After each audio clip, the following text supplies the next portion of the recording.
Hello my friends, welcome back to Family Math with Mrs. Lambert. I'm Mrs. Lambert and I am here with a new family math game for you. Today we're going to be playing Wipeout. It is a fraction game. So some materials you're going to need. You're going to need some pattern blocks and a spinner. So if I were in the classroom, I'd be using real wooden pattern blocks. Chances are you don't have those at home. Totally okay. You can make some yourself. This is like a great cut and color craft for your kids.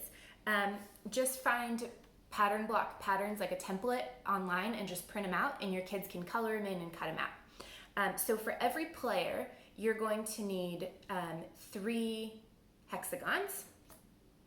You're going to need 6 trapezoids. You're going to need 9 rhombuses and 18 green triangles. So the way I've laid them out here, you can see we're going to be working with equivalent fractions, right? So just when you have them set up, ask your kids, what looks like, which shape are we going to be using as our whole, right? The hexagon is going to be our whole, right? Which pattern block represents the halves, right? 2 trapezoids, right, can be the 2 halves of a hexagon. Which shape is going to be our thirds? So 3 rhombuses make a hexagon.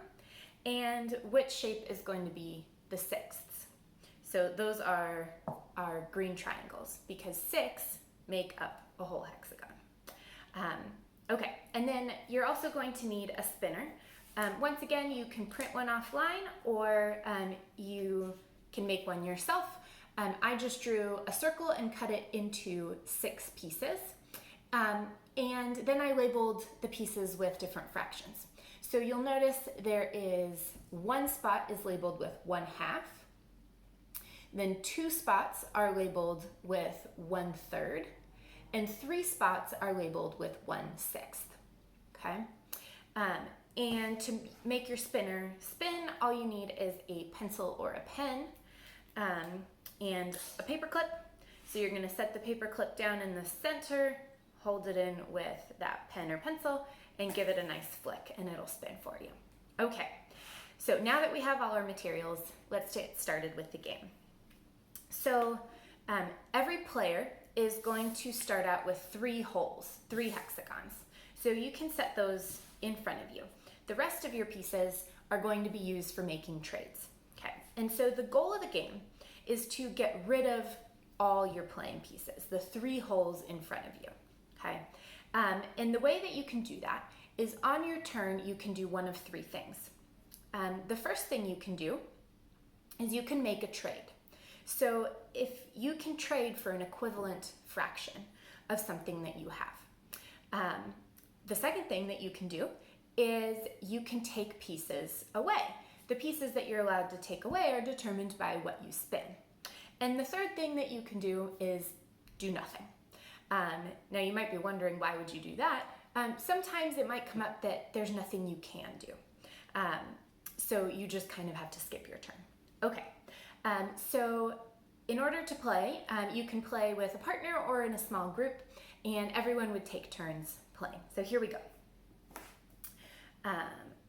So here are my 3 holes, and on my first turn, looking at my spinner, is there a fraction on here that is equivalent to 1 hole? There's not. So I can't really, no matter what I spin, I can't take anything away on my first turn.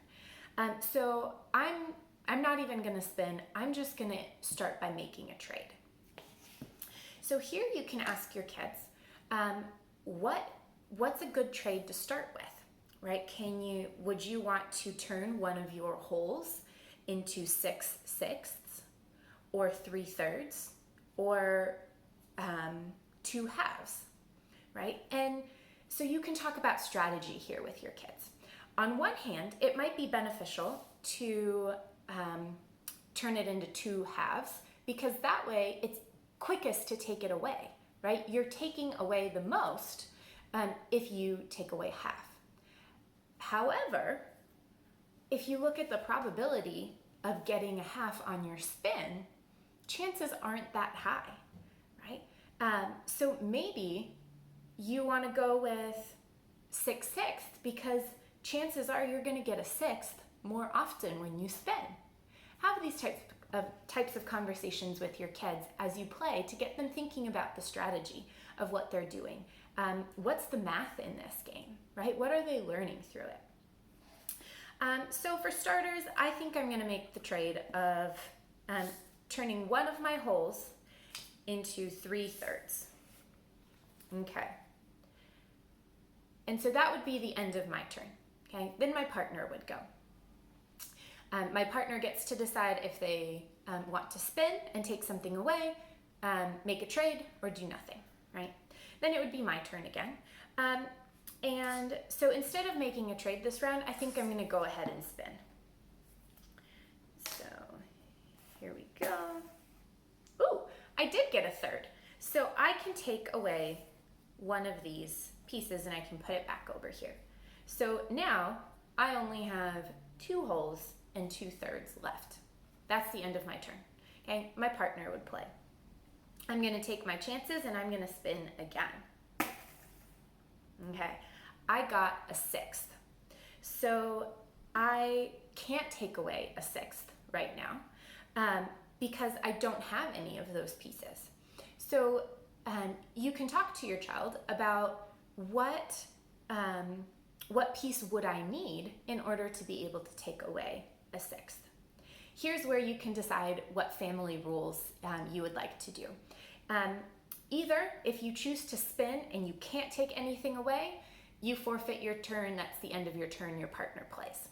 Or you can choose with your family to be a little bit more merciful. If your spin doesn't work out, you can give your child a chance to make a trade instead. So if I rolled a 6 but I didn't have one, I could opt to trade one of my thirds into 2/6, and now it would be the end of my turn. So it's up to you and your family how you want to play. Maybe try one time one way, the next round the other way, and see, does it change your strategy? Do you have to play a different way? Is one way harder or easier? Find what works best for your family. Okay. So play would continue like this back and forth until you were able to get rid of all 3 of your holes, and there'd be nothing left in front of you. So the first person to get rid of all 3 holes wins the game. So like I said, this is a great game for talking to your child about equivalent fractions, probability, right? How the fractions compare to each other. And you're not just comparing the fractions to the whole, but you're also comparing them to each other, right? How many 6ths are in a half, right? How many thirds are in a whole? How many 6ths are in a third, right? Those are all equivalencies that you're working with in this game. To make it a little bit easier, with your child, maybe if you're just starting out with fractions, start with 1 whole or maybe 2 holes and like work your way up. And to change the game a little bit, maybe try different fractions on your spinner. You can divide your spinner into more pieces. Maybe you can add in 2/3 in there, or 1/2 or 2/2, maybe even a whole. 2/6. Right? You come up with the fractions in your spinner. See how it changes the game, changes your strategy. Is there a way that you can adapt this game to make it more fun? It's up to you to explore and have fun with fractions. I hope you enjoy.